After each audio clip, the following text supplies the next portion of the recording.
नमस्कार बच्चों, आज का अपना टॉपिक है पृष्ठीय रसायन के अंदर उत्प्रेरक। इससे पहले अपन चर्चा कर चुके हैं अधिशोषण क्या है, अधिशोषण के प्रकार और अधिशोषण को प्रभावित करने वाले कारक, और उन कारकों में भी एक था प्राणिक संतापित वक्र।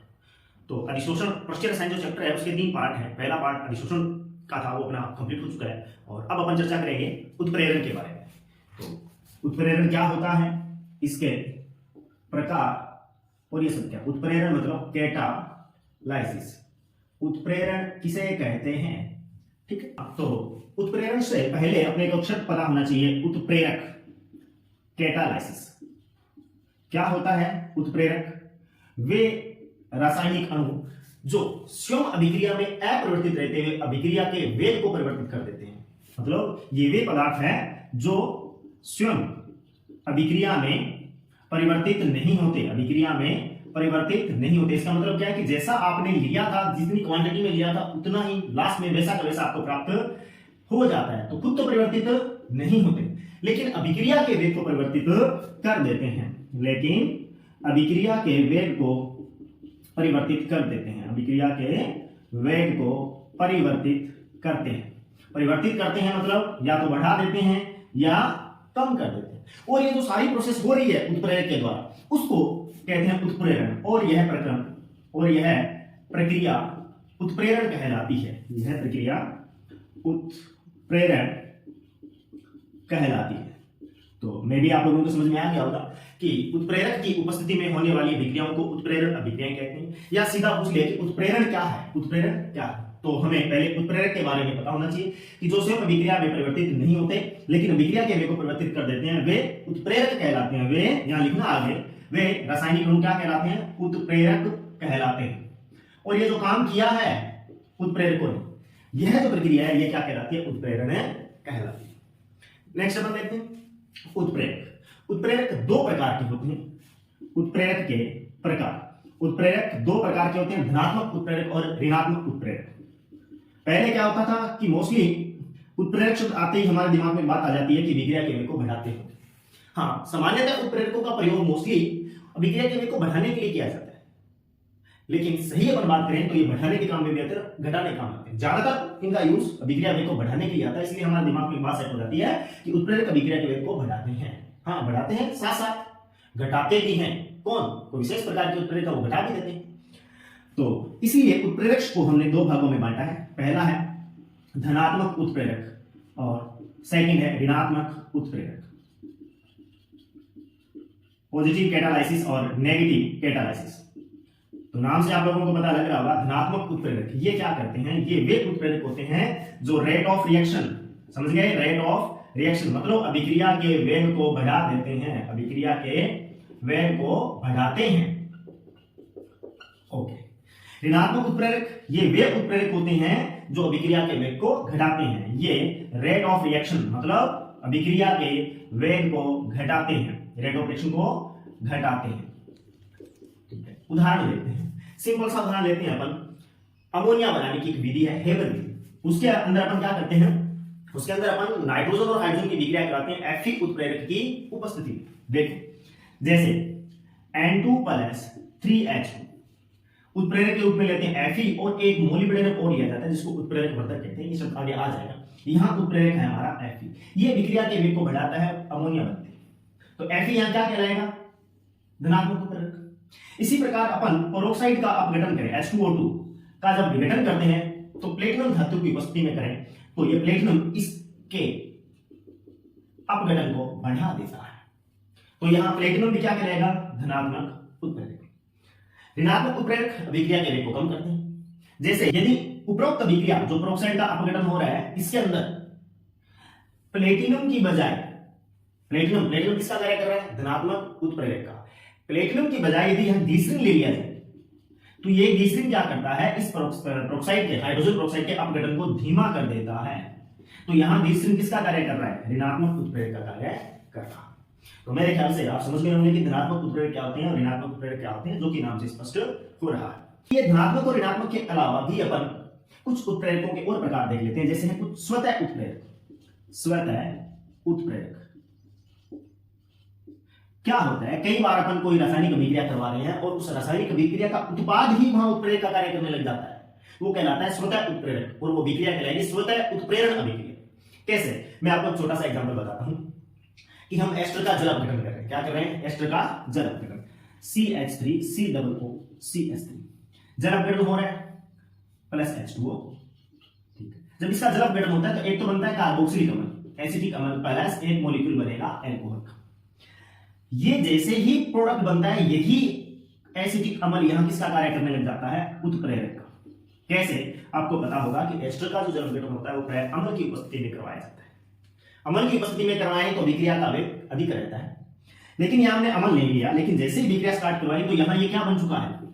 कार्बोक्सिलिक अम्ल, एसिड, और ये अम्ल ही यहां किसका कार्य करने लग जाता है? उत्प्रेरक का। तो विक्रिया का वेग अपने आप ही बढ़ गया, हमने बाहर से कोई उत्प्रेरक नहीं डाला, स्वतः उत्प्रेरित हुई है विक्रिया, इसलिए ये उत्प्रेरक क्या कहलाएगा? स्वतः उत्प्रेरक, और ये विक्रिया कहलाती है स्वतः उत्प्रेरक। एक छोटे प्रकार का उत्प्रेरक और देख लेते हैं, प्रेरित उत्प्रेरक। प्रेरित उत्प्रेरक, इंड्यूस्ड कैटालाइसिस। हाँ जी, ये क्या है? प्रेरित, प्रेरणा से शब्द बना, प्रेरणा शब्द आप जानते हो, किसी दूसरे को देखकर होती है प्रेरणा। तो ये भी क्या है? प्रेरित उत्प्रेरण। ये क्या होगा कि एक अभिक्रिया चल रही होगी और उसके साथ हम दूसरी कोई ऐसी विक्रिया मिला दें जो धीमी गति से हो रही है, लेकिन वो पहले की उपस्थिति जो विक्रिया है उसके कारण उसका खुद का वेग बढ़ जाएगा। कैसे? जैसे अपन बात करें कि अपन KMnO4 potassium permanganate plus oxalic अम्ल है, उसकी विक्रिया कराते हैं तो ये ऑक्सीकरण अभिक्रिया है और ये आसानी से संपन्न हो जाती है। लेकिन HgCl2 का Hg2Cl2 मर्क्यूरस क्लोराइड का मर्क्यूरी क्लोराइड में अपचयन आसानी से नहीं होता। यदि ये दोनों विक्रिया अलग, ये तो स्वतः हो रही है। KMnO4 है ऑक्सैलिक अम्ल का, मैंने ऑक्सैलेट लिखा है यहां, ऑक्सैलिक अम्ल लिखना चाहे तो COOH plus COOH। KMnO4 oxalic अम्ल का आसानी से ऑक्सीकरण कर देता है और ये विक्रिया कोई दिक्कत नहीं। लेकिन यदि हम मर्क्यूरस क्लोराइड का मर्क्यूरी क्लोराइड में अपचयन करना चाहें तो आसानी से नहीं होता। लेकिन यदि ये दोनों विक्रियाएं एक साथ करवाई जाए तो ये वाली जो बाद वाली विक्रिया है इसका वेग बढ़ जाता है, किसकी उपस्थिति के कारण? पहले वाली विक्रिया के कारण। तो क्या पता लगा कि ये विक्रिया उत्प्रेरित हो रही है किसको देखकर? इसके कारण। इसीलिए इसको कहा जाता है प्रेरित उत्प्रेरण। जब कोई एक रासायनिक अभिक्रिया किसी अन्य अभिक्रिया की उपस्थिति के कारण उत्प्रेरित हो जाती है तो वेग में परिवर्तन आ जाता है। उत्प्रेरित हो जाती है तो उस उत्प्रेरण को बोलते हैं प्रेरित उत्प्रेरण। तो हमने 4 प्रकार के उत्प्रेरण बड़े, धनात्मक उत्प्रेरक, ऋणात्मक उत्प्रेरक, स्वतः उत्प्रेरक, अपने आप ही अभिक्रिया का वेग बढ़ गया, और प्रेरित उत्प्रेरक, किसी दूसरी विक्रिया को देकर अभिक्रिया का वेग बढ़ रहा है। तो ये है अपना उत्प्रेरक।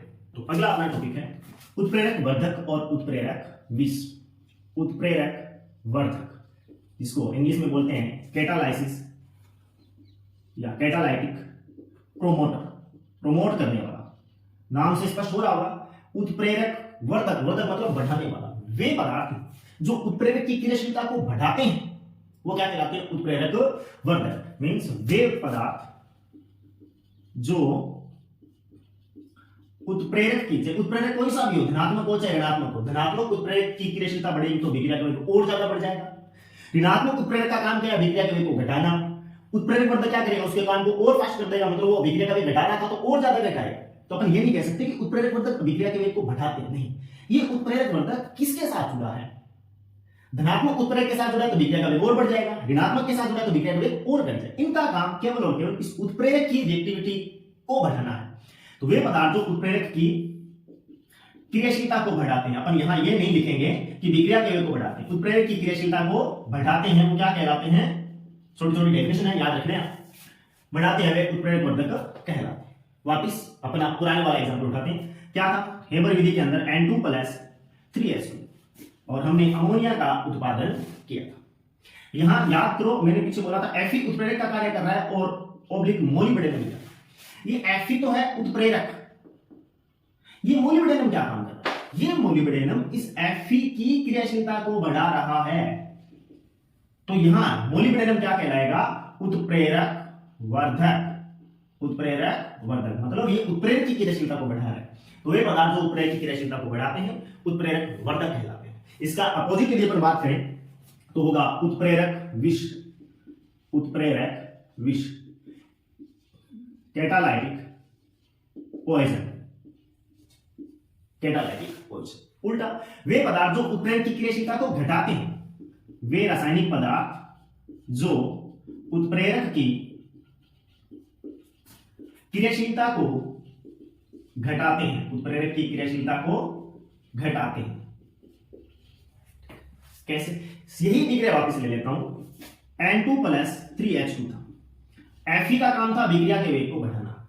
अब की बार यहां ले लिया मैंने H2 और अमोनिया का उत्पादन तो होगा। ये H2 क्या करता है, इस Fe की क्रियाशीलता को क्या कर देगा, कम कर देगा। कम कर देगा तो विक्रिया का वेग भी क्या कम हो जाएगा। तो समझ गए होंगे कि उत्प्रेरक विष जो होता है उत्प्रेरक की क्रियाशीलता को कम कर देता है। इस विक्रिया में यहाँ H2 Fe की क्रियाशीलता को घटा रहा है, तो यहाँ Fe का जो काम था, क्या काम था, विक्रिया को बढ़ाना, वो काम क्या हो जाएगा, स्लो हो जाएगा। अब अभिक्रिया का वेग उतना नहीं बढ़ पाएगा जितना पहले बढ़ रहा था। तो ये है अपना उत्प्रेरक वर्धक और उत्प्रेरक विष। तो नेक्स्ट अपन देखते हैं अगला टॉपिक, उत्प्रेरक के प्रकार। उत्प्रेरण के प्रकार, उत्प्रेरण के प्रकार, हाँ जी, दो प्रकार है, समांगी उत्प्रेरण और विषमांगी उत्प्रेरण। समांगी उत्प्रेरण और विषमांगी उत्प्रेरण, टाइप ऑफ कैटालाइसिस। तो होमोजेनस कैटालाइसिस और हेटेरोजेनस कैटालाइसिस देखते हैं। इसको लिख सकते हैं अपन होमोजेनस कैटालाइसिस और ये है हेटेरोजेनस कैटालाइसिस।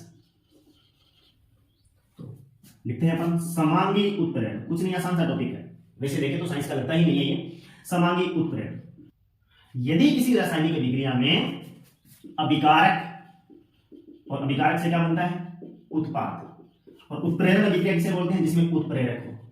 ये तीनों एक समान भौतिक अवस्था में, मतलब तीनों या तो गैस में, या तीनों लिक्विड में हो, या तीनों सॉलिड में। तो वो जो उत्प्रेरण अभिक्रिया होगी उसको बोलते हैं समांगी उत्प्रेरण। मतलब वह उत्प्रेरण अभिक्रिया, वह उत्प्रेरण अभिक्रिया जिनमें रिएक्टेंट, कैटालाइसिस, उत्प्रेरक तथा उत्पाद, प्रोडक्ट, तीनों की भौतिक अवस्था एक समान, तीनों की भौतिक अवस्था एक समान हो, वह उत्प्रेरण अभिक्रिया क्या कहलाती है, समांगी उत्प्रेरण अभिक्रिया कहलाती है। कम से कम दो एग्जांपल आपको याद रखने हैं, मैं दो तीन करवा रहा हूं। पहला है एस्टर का जल अपघटन, थोड़ी देर पहले अपन किया था। एस्टर लिया RCOOR, कौन सी स्टेट में, लिक्विड। जल अपघटन करवा रहे हैं H2O, वो भी लिक्विड कंडीशन। और उत्प्रेरक क्या लेते हैं अपन, अम्ल लेते हैं, और अम्ल भी कौन सी स्टेट में होता है, लिक्विड स्टेट में। और जो प्रोडक्ट बनता है वो क्या है, कार्बोक्सिलिक अम्ल प्लस एल्कोहल, ये भी लिक्विड स्टेट में और ये भी लिक्विड स्टेट में। तो यहां देखो आप, अभिकारक, अभिकारक, उत्प्रेरक और उत्पाद तीनों एक समान भौतिक अवस्था में है, तो ये विक्रिया क्या कहलाएगी, समांगी उत्प्रेरण कहलाएगी। एक नंबर एग्जांपल। दूसरा एग्जांपल और देखिए, सुक्रोज का जल अपघटन। सुक्रोज, हाँ, सुक्रोज क्या होता है, C12H22O11, ये सुक्रोज है। कौन सी स्टेट में, एक्वस कंडीशन में लिया है, जिसको लिक्विड अवस्था में मानते हैं, और इसका जल अपघटन करवा रहे हैं H2, लिक्विड स्टेट में। ये भी किसकी उपस्थिति में होता है, अम्ल की उपस्थिति में होता है। अम्ल भी कौन सी अवस्था में, लिक्विड। जब इसका जल अपघटन होता है तो एक मॉलिक्यूल बनता है ग्लूकोज का और एक मॉलिक्यूल बनता है फ्रक्टोज का। दोनों का सूत्र एक जैसा होता है, C6H12O6, C6H12O6। एक है ग्लूकोज और एक है फ्रक्टोज, ये भी लिक्विड स्टेट में और ये भी लिक्विड स्टेट में। देखो तीनों की भौतिक अवस्था एक जैसी है, तो ये भी समांगी उत्प्रेरण का एक उदाहरण है। इसके अतिरिक्त तीसरा उदाहरण यदि अपन और देखें तो सल्फ्यूरिक एसिड बनाने की एक सीसा कक्ष विधि होती है, जिसमें अपन सल्फर डाइऑक्साइड को सल्फर ट्राइऑक्साइड में ऑक्सीकृत करते हैं, जहां उत्प्रेरक के रूप में अपन NO, नाइट्रिक ऑक्साइड गैस लेते हैं। कैसे, अपना विषमांगी उत्प्रेरण। क्या लिखना है इसमें, वह उत्प्रेरण अभिक्रिया, वह उत्प्रेरण अभिक्रिया जिसमें अभिकारक, उत्पाद व उत्प्रेरक तीनों एक समान भौतिक अवस्था में नहीं होते हैं, तीनों भौतिक अवस्था में नहीं होते।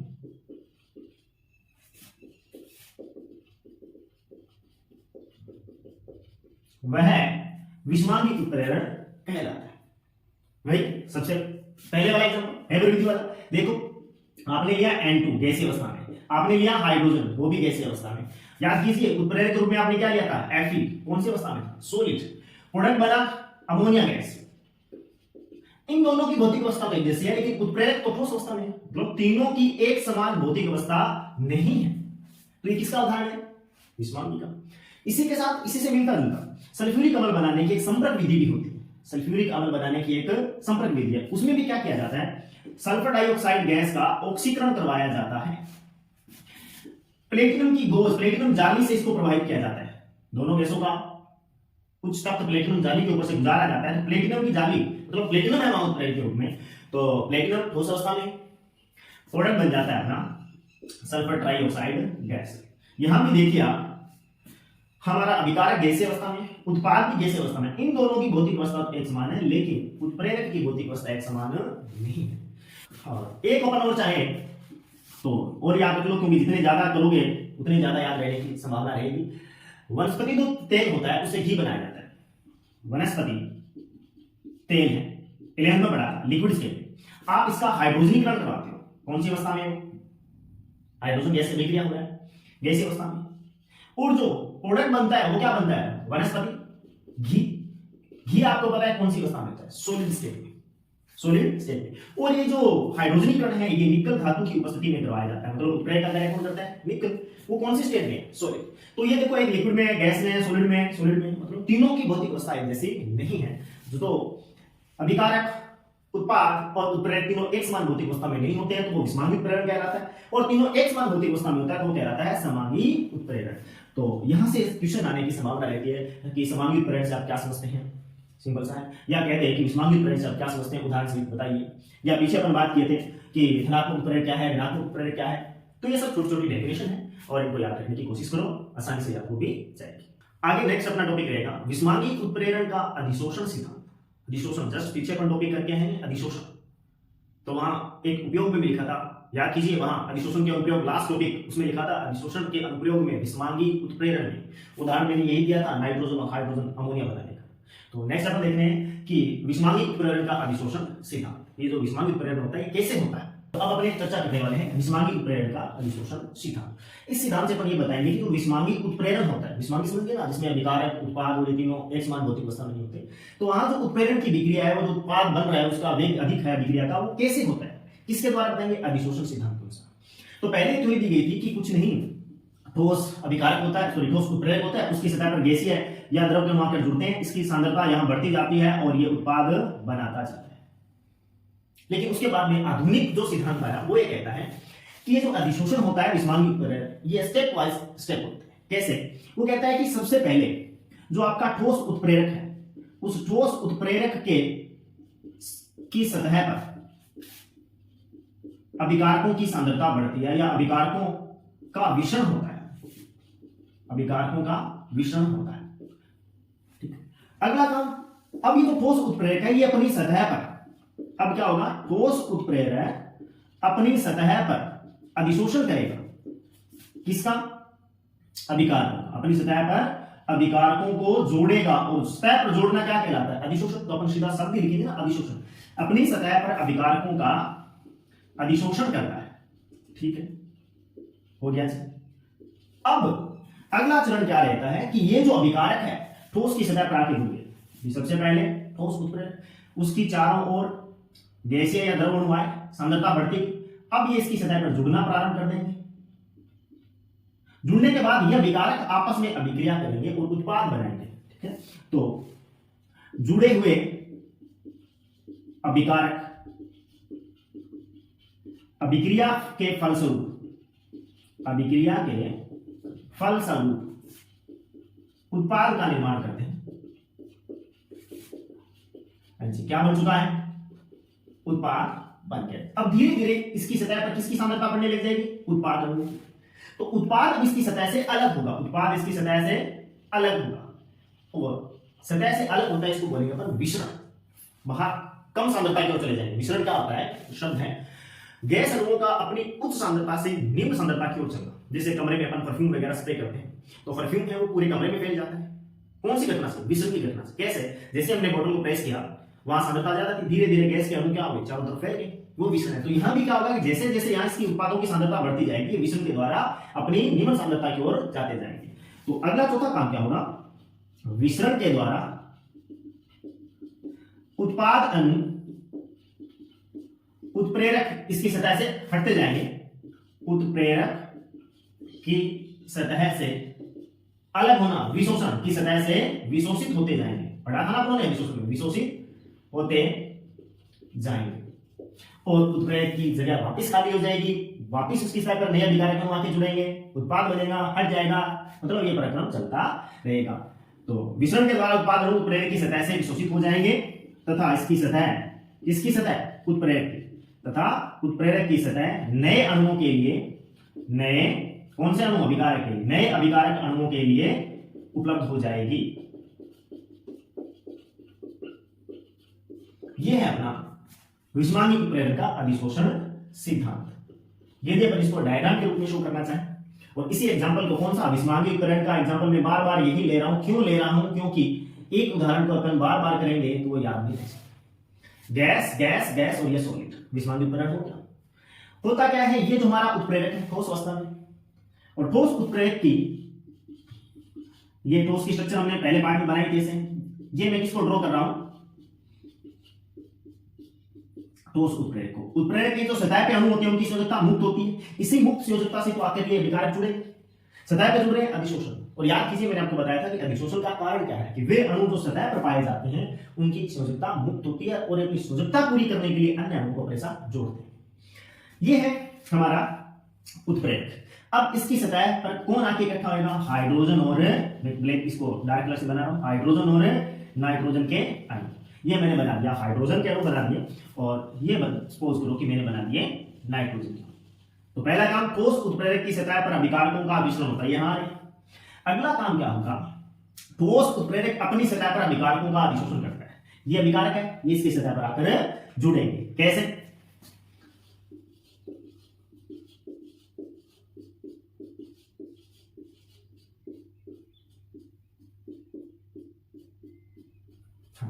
हाइड्रोजन को जोड़ दिया, ठीक है, जोड़ दो, इसकी सतह पे जुड़ते रहेंगे। नाइट्रोजन मॉलिक्यूल भी जोड़ते हैं, एक थोड़ी है, खूब सारे हैं, हमने केवल 2-3 ही बनाए हैं क्योंकि हमारा काम सिर्फ समझना है। जुड़ गए, 2 नंबर काम खत्म, अधिशोषण हो गया। अब क्या होंगे कि जुड़े हुए विकारक जो जुड़े हैं आपस में क्या करेंगे, अभिक्रिया करेंगे। क्या करेंगे, अभिक्रिया करेंगे। अभिक्रिया के फलस्वरूप क्या बना देंगे, उत्पाद। क्या, हाँ, तो अब क्या होगा कि जो हमारा ठोस उत्प्रेरक है उसकी सतह में जो उत्पाद के अणु बने थे वो वापिस विशोषण की क्रिया के द्वारा अलग हो जाएंगे और उत्प्रेरक की जो सतह है वो पुनः रिक्त हो जाएगी नए अभिकारक अणु के जुड़ने के लिए। सतह होगी, जो हमारा प्रोडक्ट बना था उसको अपन बना देते हैं कि ये रहा हमारा उत्पाद। ये है विशोषण की क्रिया। तो विषमांगी उत्प्रेरक का विशोषण सिद्धांत क्या है, समझ लिया, आसान सा है। उत्प्रेरक की सतह पर अभिकारक अणु आके जुड़ते हैं, फिर विशोषण के उत्पाद बनाते हैं, विशोषण के द्वारा अलग हो जाती है। ये प्रक्रिया लगातार चलती रहती है।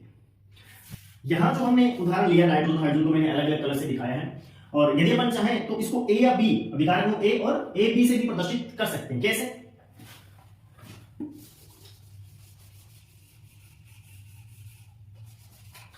कैसे, यहां मैं अभिकारक ले लेता हूं ए प्लस बी, ए और बी, ये इसकी सतह से आके जुड़ेंगे ए और बी, वापिस विशोषण होगा। क्या होगा, विशोषण। ये अभिकारक अलग हो जाएगा और ए बी के बीच में बॉन्ड बन गया, मतलब ये हमारा बन गया उत्पाद। आपको जैसा उचित लगे उस तरीके से आप इसको बना सकते हैं। तो ये था अपना विषमांगी उत्प्रेरक का विशोषण सिद्धांत। नेक्स्ट अपन चर्चा करने वाले हैं उत्प्रेरकों के गुण। जो उत्प्रेरक होता है वो क्या क्या गुण रखता है, देखते हैं। हाँ, तो अपने पढ़ रहे हैं उत्प्रेरक के गुण। कुछ एक गुण है, देखिए। सबसे पहला, उत्प्रेरक की परिभाषा में लिखा था कि ये स्वयं अभिक्रिया में अपरिवर्तित रहते हैं। स्टार्ट कर देंगे अभिक्रिया, शुरू में काम में आएंगे, लेकिन लास्ट में वापस इनका निर्माण हो जाता है। जितना था, जितनी क्वांटिटी में था उतना ही लास्ट में मिल जाता है। तो उत्प्रेरक कहेंगे ये स्वयं अभिक्रिया में अपरिवर्तित रहते हैं, स्वयं अभिक्रिया में अपरिवर्तित रहते हैं। अगली काम की बात, उत्प्रेरक अभिक्रिया को प्रारंभ नहीं करते। मतलब यदि कोई दो अभिकारकों के बीच अभिक्रिया नहीं हो रही है तो ऐसा नहीं कि उसमें उत्प्रेरक डाल देंगे और अभिक्रिया प्रारंभ हो जाएगी, नहीं। ये किसी हो रही अभिक्रिया का ही वे परिवर्तित करते हैं। मतलब कि उत्प्रेरक अभिक्रिया को प्रारंभ नहीं करते, ये अभिक्रिया को प्रारंभ नहीं करते। मतलब क्या है कि यदि कोई अभिक्रिया नहीं हो रही है तो ऐसा नहीं कि आप उत्प्रेरक डाल दो अभिक्रिया हो जाए, ये किसी होने वाली अभिक्रिया का ही वेग परिवर्तित करते हैं। 3 नंबर, हाँ जी, अभिकारक से बन रहा है उत्पाद, हमने डाल दिया उत्प्रेरक, तो अभिक्रिया का वेग बढ़ गया। आपने उत्क्रमणीय अभिक्रिया सुनी होगी, जो अगर दिशा और पश्च दिशा दोनों में चलती है। तो यदि उत्क्रमणीय अभिक्रिया में आप उत्प्रेरक डाल रहे हो तो ये अग्र और पश्च, ए से बन रहा है बी और बी से वापस बन रहा है ए, तो यह कहलाती है उत्क्रमणीय अभिक्रिया। यदि हम इसमें उत्प्रेरक डालेंगे तो ये अग्र अभिक्रिया का जितना वेग बढ़ाएगा उतना ही क्या करेगा, पश्च अभिक्रिया का वेग भी बढ़ाएगा। मतलब ये अग्र व पश्च दोनों अभिक्रियाओं के वेग को, दोनों अभिक्रियाओं के वेग को समान रूप से परिवर्तित करते हैं, वेग को समान रूप से परिवर्तित करते हैं।